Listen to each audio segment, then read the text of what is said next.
राजस्थान के एक छोटे से गांव में जहां चारों ओर रेत के टीले, कीकर के पेड़ और दूर दूर तक फैले खेत दिखाई देते थे, वहीं रहता था एक गरीब किसान रामलाल।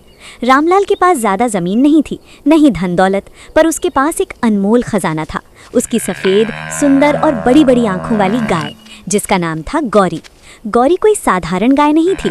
उसके माथे पर हल्का सा भूरे रंग का चांद जैसा निशान था और उसकी आंखों में ऐसी करुणा और समझदारी झलकती थी कि लगता था जैसे वो इंसानों की भाषा समझती हो। रामलाल की पत्नी सीता उसे अपने बच्चे की तरह मानती थी और उनका छोटा बेटा मोहन तो हर समय गौरी के साथ ही खेलता रहता था। हर सुबह सूरज निकलने से पहले ही गौरी अम्बा अम्बा की मीठी आवाज़ में रंभाती, जिससे पूरा घर जाग जाता।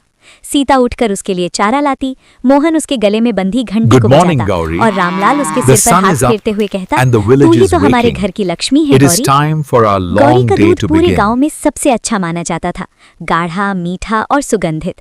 उसी दूध को बेचकर रामलाल अपने घर का खर्च चलाता, मोहन की पढ़ाई करता और कभी कभी जरूरतमंदों की मदद भी करता। गाँव वाले कहते थे कि गौरी में जरूर कोई दिव्य शक्ति है। एक साल गांव में भयंकर सूखा पड़ा, कुएं सूख गए, खेत बंजर हो गए और लोगों के पास खाने तक के लाले पड़ गए। कई किसान अपनी गाय भैंस बेचने लगे क्योंकि उन्हें खिलाने के लिए चारा नहीं था। रामलाल भी बहुत परेशान था, पर उसने ठान लिया कि चाहे जो हो जाए वो गौरी को नहीं बेचेगा। एक दिन पड़ोसी किसान बोला, रामलाल, शहर का एक व्यापारी आया है, वो गायों के अच्छे दाम दे रहा है, तुम भी गौरी को बेच दो वरना भूख से मर जाओगे। रामलाल ने दृढ़ स्वर में कहा, नहीं, गौरी मेरे परिवार की सदस्य है, मैं उसे कभी नहीं बेचूंगा। उस रात रामलाल बहुत दुखी होकर सोया। उसे चिंता थी कि अगर चारा खत्म हो गया तो गौरी क्या खाएगी।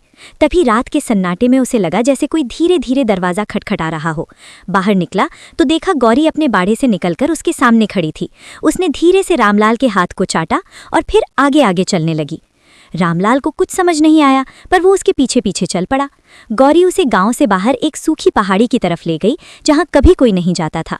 वहां पहुंचकर गौरी ने अपने खुर से जमीन खोदनी शुरू की।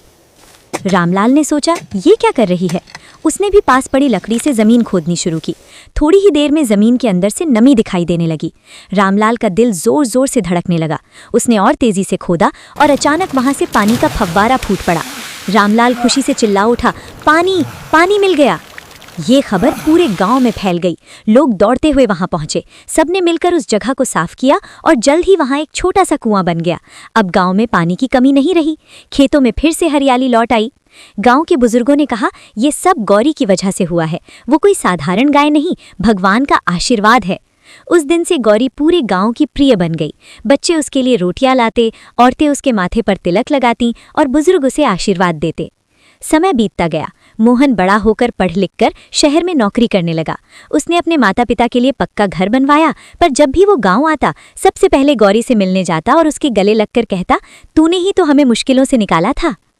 एक दिन गौरी बहुत बूढ़ी हो गई। उसकी चाल धीमी हो गई, आंखों की चमक कम हो गई, पर उसके चेहरे पर वही शांति और स्नेह था। रामलाल और सीता उसके पास बैठकर उसे सहलाते रहते।